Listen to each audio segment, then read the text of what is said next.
Misal sebuah bengkel las yang berada di kawasan di pemukiman padat penduduk Kota Pariaman, Sumatera Barat ludes terbakar pada dini hari. Diduga api berasal dari korsleting listrik yang menyambar ke bahan yang mudah terbakar di salah satu kamar di belakang bengkel.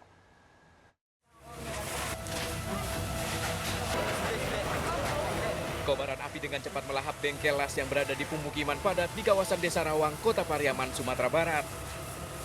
Kebakaran yang terjadi pada dini hari ini sempat membuat warga sekitar panik. Petugas yang cepat datang ke lokasi berhasil menjinakkan api agar tidak meluas. Saksi menyebut api pertama kali terlihat dari salah satu kamar di belakang bengkel yang diduga dipicu dari korsleting listrik dan dengan cepat menyebar. Tak ada korban jiwa dalam kejadian ini, namun seluruh barang yang berada di dalam bengkel ludes terbakar.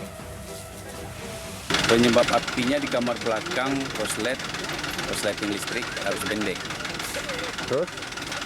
Maka secara cepat api itu menjalar dan tidak bisa dikontrol sehingga semuanya habis terbakar. Polisi telah mengamankan lokasi untuk menyelidiki penyebab pasti dari kebakaran ini. Dari kejadian ini, pemilik bengkel mengaku rugi hingga ratusan juta rupiah. Dari Padang Pariaman, Sumatera Barat, Eka Supriyadi melaporkan. Sebuah mobil travel terbakar saat melaju di Jalan Ahmad Yani, Kabupaten Kota Waringin Timur, Kalimantan Tengah. Peristiwa terjadi saat akan menjemput para penumpang.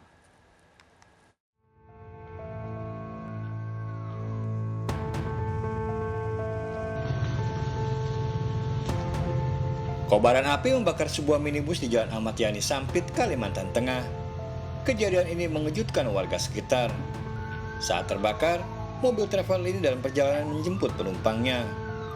Petugas yang datang segera berupaya memadamkan api. Tidak diketahui penyebab kejadian ini, namun dugaan sementara mobil terbakar akibat korsleting pada sambungan kabel pompa bensin. Yang pertamanya itu kan sudah ada kerusakan dari pompanya, kebakar duluan sudah dari soketnya. Takutnya itu ada apa tuh?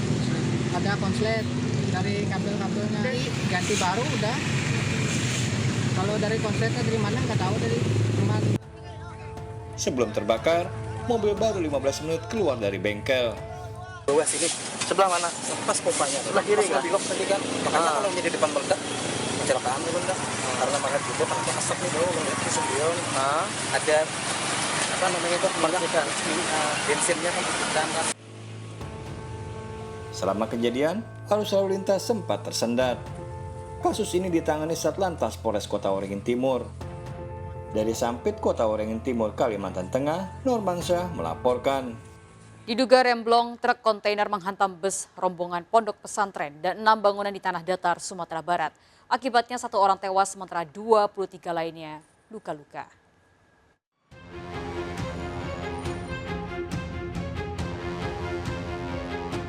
Bus rombongan pondok pesantren ini menghantam sebuah rumah di pinggir jalan di daerah Paninjau, Tanah Datar, Sumatera Barat. Bus terpelanting ke kiri setelah ditabrak oleh truk kontainer yang melaju dari arah Bukit Tinggi menuju ke Kota Padang. Tak berhenti di situ, truk melaju tak terkendali hingga menabrak rumah warga, warung makan, serta 4 kios dan juga sepeda motor dan beberapa warga yang berada di pinggir jalan. Kencangnya benturan, 2 roda dari belakang truk terlepas. Akibatnya seorang penumpang bus tewas, 23 orang luka-luka termasuk penumpang bus dan supir truk kontainer. Bocah berusia 6 tahun penghuni rumah yang ditabrak mengalami luka di bagian pelipis. Lalu mobil tuh remnya blong dari penurunan Pasar Baa sampai ke bawah ini ada menabrak satu bus pariwisata. Kecelakaan ini diduga akibat truk kontainer mengalami remblong. Yang mana truk tersebut adalah blong, sehingga bus yang ditabrak tadi menabrak juga rumah penduduk, ada 1 rumah. Setelah itu truk itu merangkak terus ke arah ke sini ke Padang Panjang. Nah, dalam perjalanan tersebut juga mengena 3 kendaraan sepeda motor dan juga 5 rumah, 4 rumah, 1 rumah makan, jadi 5 semuanya. Korban tewas dan luka-luka dibawa ke Rumah Sakit Yarsi dan RSUD Padang Panjang. Evakuasi truk dan bus menunggu alat berat, penyebab pasti kecelakaan masih diselidiki polisi. Dari Kabupaten Tanah Datar, Sumatera Barat, Agung Sulistyo melaporkan. Seorang ibu ditangkap lantaran membuang bayinya pada sebuah semak belukar di Denpasar, Bali. Pelaku yang seorang asisten rumah tangga malu lantaran mempunyai anak di luar nikah.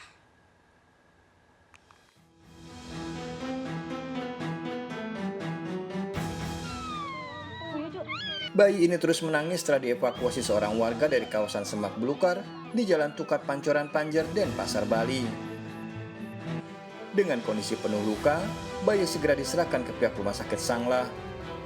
Petugas yang melakukan